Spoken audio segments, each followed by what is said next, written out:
You might think muscle cars are all about big engines and bold styling, but did you know some of the most iconic models actually debuted in the quiet month of January?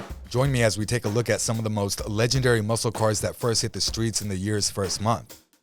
The Ford Mustang, kicking off the pony car craze. When the Ford Mustang made its world debut on April 17, 1964, it was an instant sensation. But the origins of this iconic pony car actually trace back to January of that same year.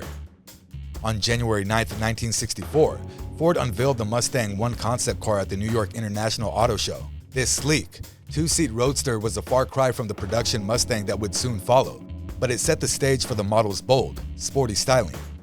Just a few months later, on April 17, 1964, Ford officially launched the production Mustang at the World's Fair in New York City. The response was overwhelming, with over 22,000 orders placed on the first day alone.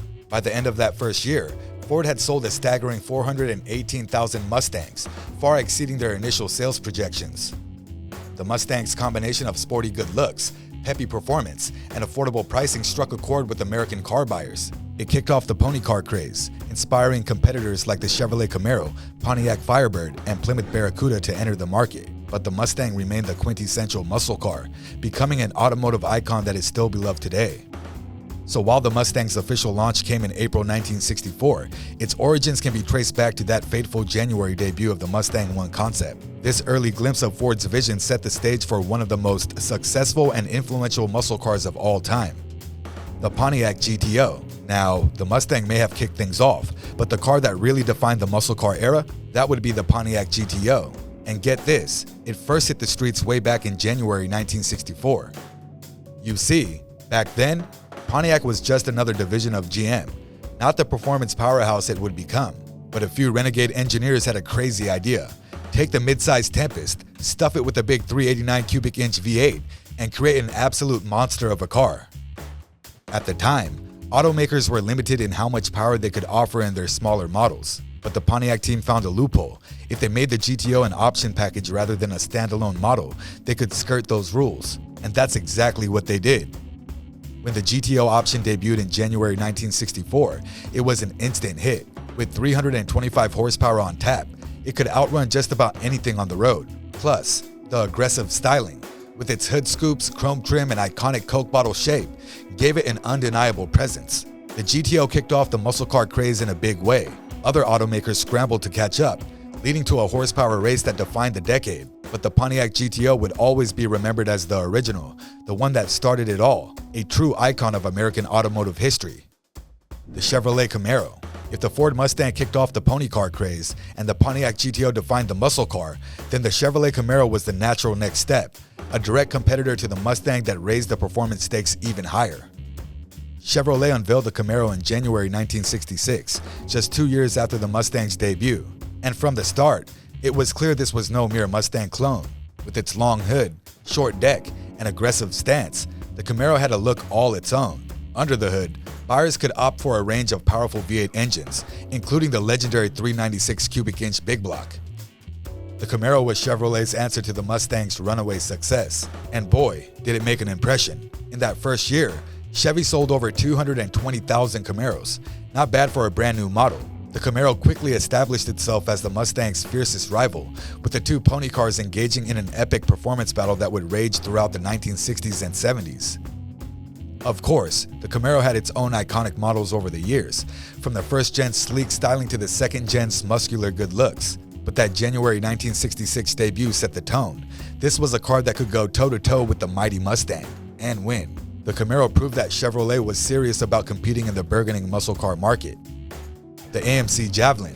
While the Mustang, Camaro, and Barracuda may have grabbed the headlines, there was another muscle car that debuted in January, the AMC Javelin, and this sporty two-door had a style all its own. Introduced in January 1968, the Javelin was AMC's answer to the pony car craze sweeping the industry. Designed by legendary stylist Richard Teague, the Javelin featured a distinctive fastback roofline and aggressive front end that set it apart from the competition. Under the hood, buyers could opt for a range of V8 engines, including a potent 390 cubic inch mill that could propel the Javelin to impressive speeds. This made it a serious contender on the street and the track, with the model finding success in Trans Am racing throughout the late 1960s.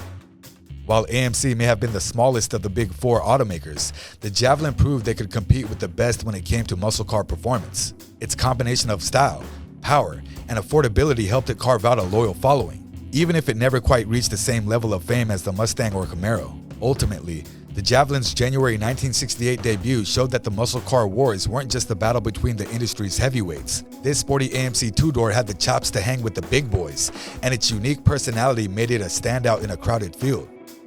The Dodge Challenger. January 1970 was a pretty wild time in the muscle car world. That's when Dodge decided to throw its hat in the ring with a new contender, the Dodge Challenger. And let me tell you, this thing was ready to make a statement.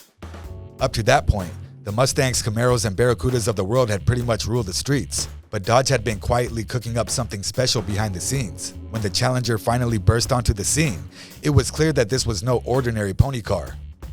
For starters, you can get this thing with some seriously potent Mopar power under the hood, including the legendary 426 cubic inch Hemi V8. We're talking about 425 horsepower, enough to outmuscle just about anything else on the road. And the styling was just as aggressive, with that long, sculpted hood, split grille, and muscular fenders giving it an incredibly bold, intimidating presence.